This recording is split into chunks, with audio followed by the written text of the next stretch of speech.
அம்மா இன்னைக்கு என்ன சமையல்? ஹாய் ஃப்ரெண்ட்ஸ், எல்லாருக்கும் வணக்கம். எல்லாரும் நல்லா இருக்குன்னு இறைவனை வேண்டிக்கிறேன். இன்றைக்கி நம்ம வசந்தி கிச்சனில் மட்டன் கிரேவியும் மட்டன் குழம்பும் பார்க்க போகிறோம். வாங்க, வறுத்து அரைச்சி செய்ய போகிறோம். வாங்க பார்க்கலாம்.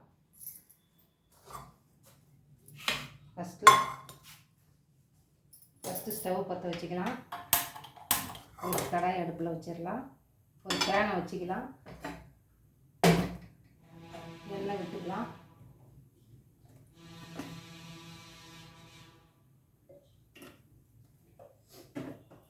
இதுக்கு நம்ம வறுத்து அரைக்கிறதுக்கு என்னென்ன பண்ண போகிறோம்னா, ஒரு 20 காஞ்ச மிளகாய், ஒரு 7 காஷ்மீரி மிளகாய், கொஞ்சம் கருவேப்பிலை, கொஞ்சம் தனியா, கொஞ்சம் சோம்பு, கொஞ்சம் சீரகம், 2 ஸ்பூன் மிளகு, கொஞ்சமாக கசகசா. ஏன்னா கசகசா நம்ம ஊற வச்சுருக்கோம், அதுக்காக கொஞ்சம் தான் வச்சுருக்கேன். வாங்க வறுத்துடலாம்.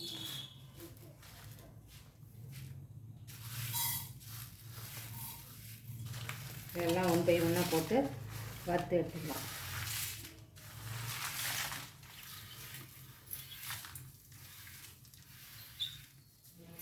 வறுத்துட்டு சொல்லு.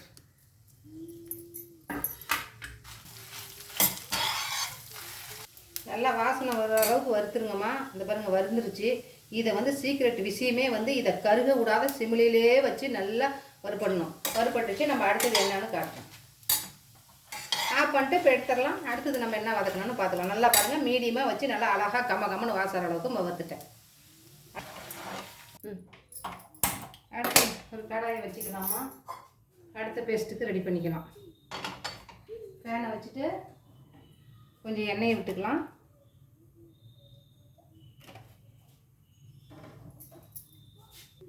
நம்ம இது எல்லாமே ஃப்ரெஷ்ஷாக வதக்கி எடுத்து அதுக்கப்புறம் தான் அந்த குழம்பு வைப்போம். பாருங்கள் வெங்காயம், ஃப்ரெஷ்ஷான சின்ன வெங்காயம் ஒரு 200 கிராம் இருக்கும். அடுத்து 2 பச்சை மிளகாய், ஒரு கைப்பிடி கொத்தமல்லியும் புதினாவும், 2 தக்காளி. இது எல்லாம் வறுத்துக்கலாம்.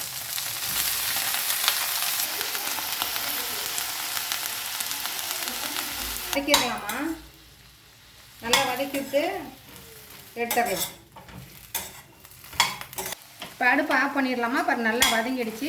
ஆற வச்சு இதை அரைச்சிக்கலாம். அது ஆறுறதுக்குள்ளே நம்ம கறியை வதக்கி விட்டுடலாம். ஹாய்மா, இப்போ நம்ம கறியை தாளித்து விட்டுக்கலாம். இந்த கறி வந்து வேக வச்சு மட்டன் எடுக்கணுங்கிற அவசியம் இல்லை. நம்ம அப்படியே எல்லாம் சேர்த்து போட்டு இது பண்ணிட்டா நல்லா ஜம்முன்னு இருக்கும். இப்போ ஒரு குக்கரை அடுப்பில் வச்சிடலாம். இதுக்கு வந்து மெயின் ஐட்டமே இந்த மட்டனுக்கு, நம்ம வறுத்தரைச்சி வைக்கிற மட்டனுக்கு நல்லெண்ணெய் தவிர வேறு எதுவும் யூஸ் பண்ணாத வேண்டாம். அதுதான் உங்களுக்கு டேஸ்ட்டு கொடுக்கும். இப்போ நம்ம அது கூட இப்போ ரெண்டையும் வதக்கி வச்சது இல்லாத நான் என்ன பண்ணியிருக்கேன்னா, ஒரு மெயின் சீக்ரெட் பேஸ்ட்டு இதுதான். ஒரு 10 பாதாமை சுடுதண்ணியில் போட்டு உருகி எடுத்து வச்சுருக்கேன். ஒரு 5 முந்திரி, 2 ஸ்பூன் கசகசா. இதுதான் மெயின் ஐட்டம் அந்த வறுத்தரைச்சி வைக்கிற குழம்புக்கு டேஸ்ட்டு. இது வந்து நம்ம நல்லா அந்த தேங்காய் பேஸ்ட்டு கூட அது வரணும். தேங்காய் வந்து ஒரு 3 ஸ்பூன், அதுக்கு மேலே வேண்டாம். எடுத்து வச்சுருக்கேன். இதை நம்ம தனியாக பேஸ்ட்டாக அரைச்சிக்கலாம். வச்சு எண்ணெய் விட்டுடலாம். இதுக்கு வந்து நீங்கள் நல்லெண்ணெயில் செஞ்சதால் அந்த எப்படா திரும்பி சண்டே வரும் அப்படின்னு நினைக்கணும். நம்ம அந்தளவுக்கு நாக்கில் டேஸ்ட்டு கொடுக்கும். இந்த மாதிரி நீங்கள் ஒரு தடவை இதுக்கு முன்னே செய்யணும்னாலும் செஞ்சு பாருங்கள் நான் சொல்கிறது. இப்போ நம்ம அதிக மசாலா போட வேண்டாம். கரம் மசாலா வீட்டில் அரைச்சது இருக்குது.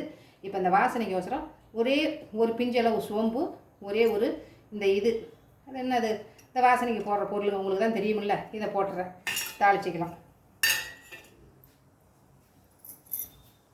பொரிஞ்சிக்கிச்சுமா, நம்ம மட்டனை சேர்த்துடலாம். மட்டன் வந்து இது ஒரு 3/4 கிலோ.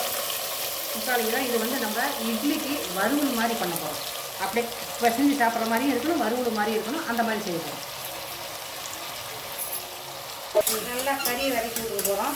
இதுக்கு நம்ம எதுவுமே சேர்க்க போகிறதில்ல. மஞ்சத்தூள் 1 ஸ்பூனு, சின்ன ஸ்பூனாக தான் நான் வச்சுருப்பேன், பெரிய ஸ்பூனில் போட்டுறாதீங்க. 1 ஸ்பூன் மஞ்சத்தூள். வீட்டிலே அரைச்சி வச்சுருக்கிற மட்டன் மசாலா,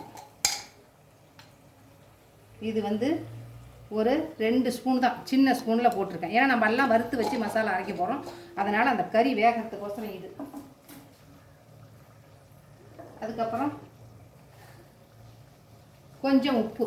ஏன்னா அந்த உப்பு வந்து இந்த கறி நம்ம வேகும் போது பின்னாடி பார்க்கறதுல பிரயோஜனம் இல்லை. நம்மளுக்கு தகுந்த மாதிரி முன்னாடி போட்டு அந்த கறியோடு சேர்ந்து அந்த உப்பு வெந்துச்சுன்னா தான் நம்மளுக்கு அந்த டேஸ்ட்டு கொடுக்கும்.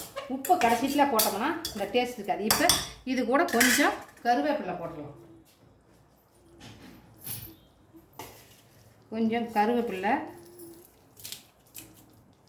கொஞ்சம் கொத்தமல்லியும் புதினாவும். இது நல்லா வேகட்டும், இந்த கறியோடு சேர்ந்து நல்லா வேகட்டும்.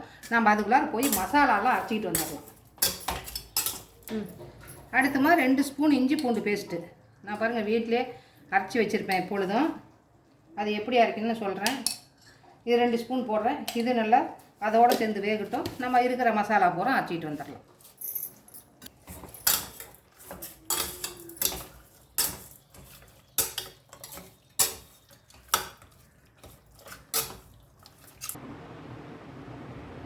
நம்ம வந்து எல்லாம் இஞ்சி பூண்டு இந்த வெங்காயம் தக்காளி எட்டாம் ஒட்டுக்கு போகக்கூடாது. நம்ம முதல்ல வறுத்தரைச்சி வச்ச மிளகா கொத்தமல்லி இதை ஃபஸ்ட்டு அரைச்சிட்டு நைஸ் பண்ணிவிட்டு அதுக்கப்புறம் தான் அதை போட்டு இதெல்லாம் நம்ம இது பண்ணணும். நல்லா பவுட்ரு ஆகிடுச்சு. இந்த பவுட்ருக்கு அப்புறம் தான் நம்ம வந்து இப்போ இந்த பாதாம் முந்திரி கசகசா இதை ஃபஸ்ட்டு போட்டுக்கிறோம். இதை இது பண்ணிக்கிறோம். தேங்காய் அதுக்கப்புறம் நம்ம இந்த இன்னொரு வெங்காயம், பச்சை மிளகாய், பூண்டு, கருவேப்பிலை, கொத்தமல்லி, புதினா இந்த பேஸ்ட்டை போட்டு இதோடு சேர்த்து அரைச்சிக்க போகிறோம். வேறு நீங்கள் எதையுமே தனியாக ஒரு பேஸ்ட்டு போடணுன்ற அவசியம் கிடையாது. நாங்கள் காமிச்சதோடு இதை போட்டால் போதும். பாருமா ஆஃப் பண்ணியாச்சு. நல்லா சந்தன மாட்டை அரைச்சிருக்கிறேன் பாருங்கள். திப்பியாக அரைச்சிடாதீங்க. அப்படியே இது திறக்கும் பொழுது அப்படியே 3 வீட்டுக்கு அந்தாண்ட வாசனை இருக்கும். அந்த அளவுக்கு ஜம்முன்னு நான் சொல்கிற பதத்தில் செஞ்சு பாருங்கள். சரி வாங்க நம்ம குழம்புல விட்டுருவோம். சுவிட்ச் ஆஃப் பண்ணிடுவோம். பாருப்பா சாந்த விட்டுடலாம். சாந்த விட்டு 1 செகண்டு அப்படியே கிளறி விடுங்க. நல்லா அப்படியே பாருங்கள் தகன்னு அப்படியே மின்னுது பாருங்கள். அப்படியே இது வதக்கக்குள்ளேயே அப்படியே எடுத்து சாப்பிட்றலாம் போல் இருக்கும். நல்லா வதங்கட்டும். வாங்கப்பா நல்லா வதங்கிடுச்சு. இப்போ நம்ம தண்ணி விட்டுக்குவோம். இதுக்கு வந்து நம்ம தண்ணி அதிகமாக விட போகிறதில்ல. இப்படி தான். ஏன்னு கேட்டால் இது வந்து நம்ம வறுத்த மாதிரி இருக்கும். நம்ம இட்லிக்கு ஊற்றி சாப்பிட்றதுக்காக இது இருங்க. இப்போ லாஸ்ட்டாக இதுக்கு எதுவும் போட வேண்டாம். வீட்டிலே அரைச்சி வச்சுருக்கிற கரம் மசாலா தூள் ஒரு 1/4 டீஸ்பூன். என்றைக்குமே கரம் மசாலா போடும்போது எண்ணெயோடு வதக்காதீங்க, கசப்புத்தன்மை வந்துடும்.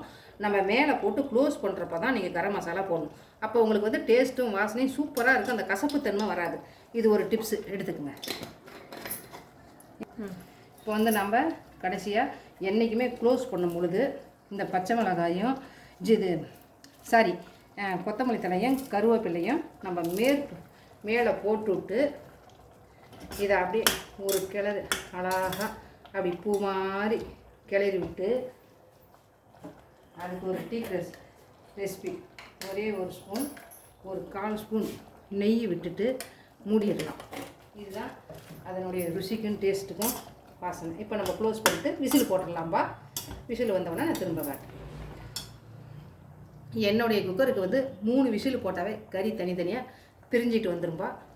நீங்கள் உங்களுக்கு எப்படி உங்களுடைய விசிலோடைய தன்மையாக அப்படி பார்த்து நீங்கள் கறி நல்லா வேக வச்சு எடுத்துக்கோங்க. வாங்கப்பா இதை க்ளோஸ் பண்ணிவிட்டு 3 விசில் விட்டு இறக்கிட்டு திரும்ப நான் உங்களுக்கு ஓப்பன் பண்ணி காட்டுறேன். மூடி வச்சு அடுத்த அடுப்பில் வச்சிடலாம். வாங்கப்பா இப்போ மதியம் சாப்பாட்டுக்கு இப்போ காலைல இட்லிக்கு அந்த கிரேவி, மதியானம் சாப்பாட்டுக்கு மட்டன் குழம்பு. குக்கரை காய விட்டுடலாம். குக்கர் காஞ்ச உடனே நல்லெண்ணெய் விட்டுக்கலாம். செக்க நல்லெண்ணெய். எண்ணெய் காஞ்சிடுச்சுப்பா. முன்ன போட்ட மாதிரியே நம்ம இந்த மசாலா ஐட்டங்கள் போட்டுக்கலாம்.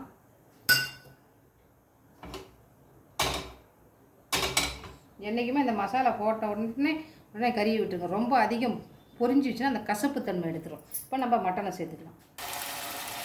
எண்ணெய் காஞ்சிடுச்சு, மட்டனை சேர்த்துக்கலாங்க.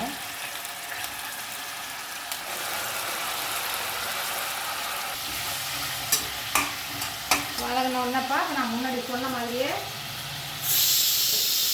உப்பு போட்டுடலாம். இஞ்சி பூண்டு பேஸ்ட்டு 2 ஸ்பூன் போட்டுடலாம்.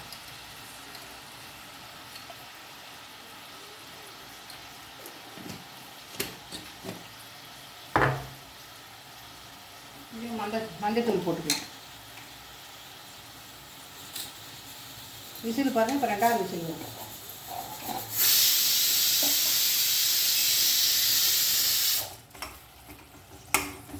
இப்போ நம்ம வீட்டில் அரைச்சி வச்ச கறிப்பொடி ஒரு 2 ஸ்பூன் போட்டுக்கலாம்.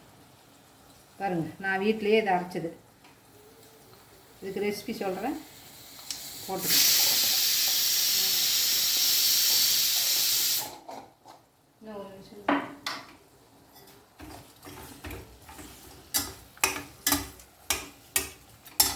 இப்போ இதுக்கு கொஞ்சம் கருவேப்பிலையும் கொஞ்சம் கொத்தமல்லி புதினா போட்டுக்கலாம்.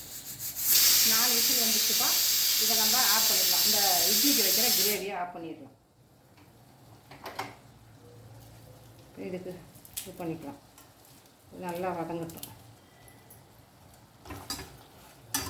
நல்லா வதங்கிடுச்சுப்பா. இப்போ நம்ம முன்ன சொன்ன மாதிரியே இந்த மசாலாவை கொட்டி நல்லா ஒரு கொஞ்சம் எண்ணெயில் வதக்கிடலாம்.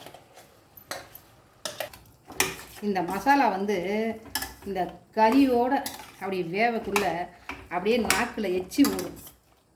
அதுக்கு தான் நம்ம அப்படியே இந்த பச்சை மசாலாவை போடுறத விட செத்த நேரம் மெனக்கிடலாம். ஏன்னா நம்ம வாரம் ஒரு தடவை தான் சாப்பிட போகிறோம். அதனால் நம்ம கொஞ்சம் நின்று நிதானமாக பொறுமையாக செஞ்சால் ரொம்ப டேஸ்ட்டாக இருக்கும். நல்லா திரும்ப எப்படா அந்த சண்டே வரும் அப்படின்னு ஒரு ஆவலாக இருக்கும். வாங்க இப்போ நம்ம தண்ணி கலந்துடலாம்.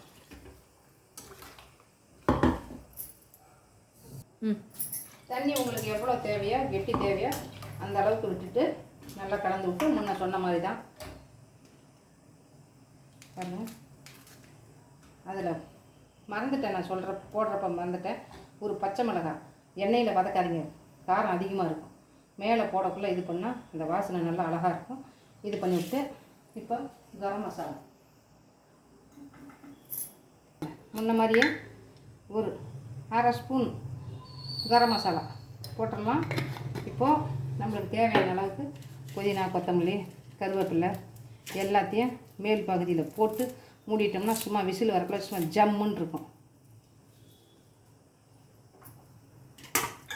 வாங்கப்பா, இப்போ எல்லாம் இது பண்ணியாச்சு. வேணுங்கிற அளவுக்கு உப்பு காரம்லாம் பார்த்தாச்சு. இப்போ நம்ம குக்கரை மூடி போட்டு ஒரு 4 விசில் விட்டு எடுத்துக்கலாம். எடுத்துகிட்டு காட்டுறேன்.